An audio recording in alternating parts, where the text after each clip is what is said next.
In the last episode, we explored how your identity determines whether negotiation even shows up in your life.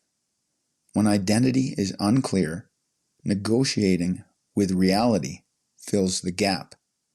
When identity is settled, negotiation becomes unnecessary.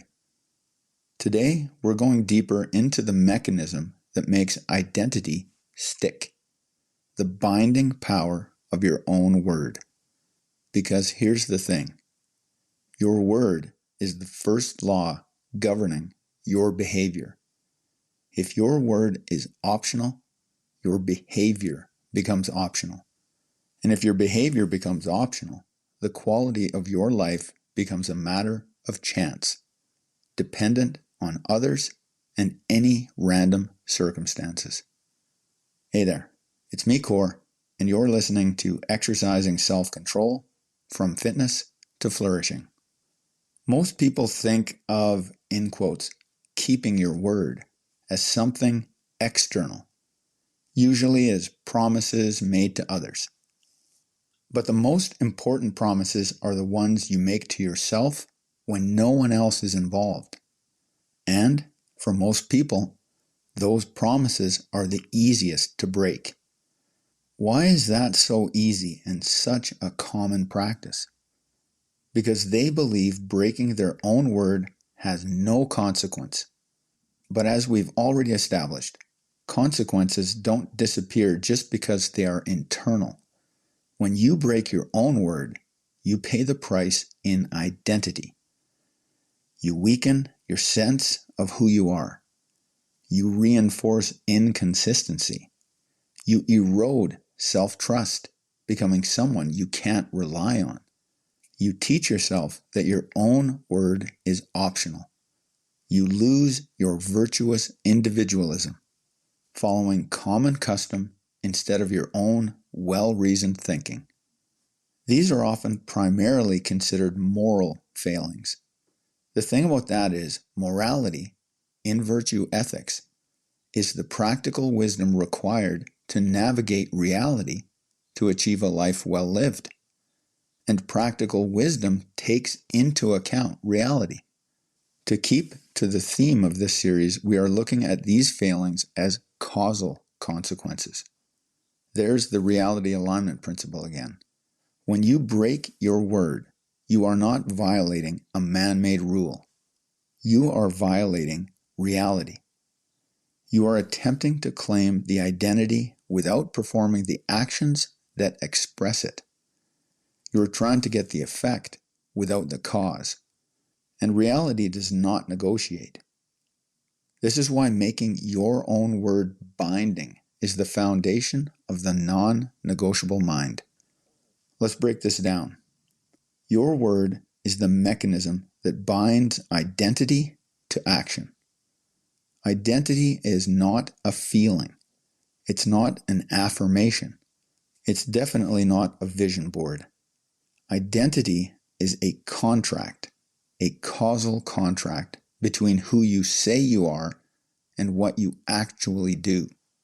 When you say, I will do this, or with even more commitment, I am doing this, you are declaring identity. When you do the deed, you reinforce identity. When you don't, you erode identity. Your word is the hinge. This is why the practice is so powerful. It's not just a schedule. At its core, when used as it was designed, the practice is a binding structure for your word. When you schedule a task within the practice, you're not merely planning your day. You are making a contract with yourself. You're essentially saying, this is what my identity requires. This is what I am choosing to realize. This is who I am, and this is what I do. The practice makes your word visible. The non-negotiable mind makes your word binding. The discipline is the enforcement mechanism. The reinforcing question, Why is it I exercise virtuous self-control in the moment of choice is not motivational, it's contractual. It directs your attention to the identity you've chosen, the reality you've accepted, the causal chain you are honoring, and the virtuous individualism you're exercising in the moment. The discipline is not about forcing yourself. It's about upholding the contract you made with yourself. This is why the question works. It brings you back to reality alignment. You are asking yourself to find the reasons for your own integrity. The power of one makes the contract executable. From the clear destination you're moving toward, provided by your one purpose, all the way down to the one task, fully aligned with that purpose, you know the next step you're taking and when to take it. When everything simplifies down to the next task, your word becomes easy to honor. There is no complexity, no ambiguity, no loophole, just the next task and the identity that executes it. This is the essence of virtuous individualism. You say what you will do. You do what you say. And you become the person who does that. The internal contract is the foundation of self-trust. People think self-trust is emotional. It's not. Self-trust is predictability. You trust yourself when you know what you will do. You distrust yourself when you wonder, will I or won't I? And nothing destroys self-trust faster than breaking your own word. Not because of any guilt or shame, but because of causality. When your word is optional, your identity becomes optional. When your identity is optional, your behavior becomes optional. Now all bets are off.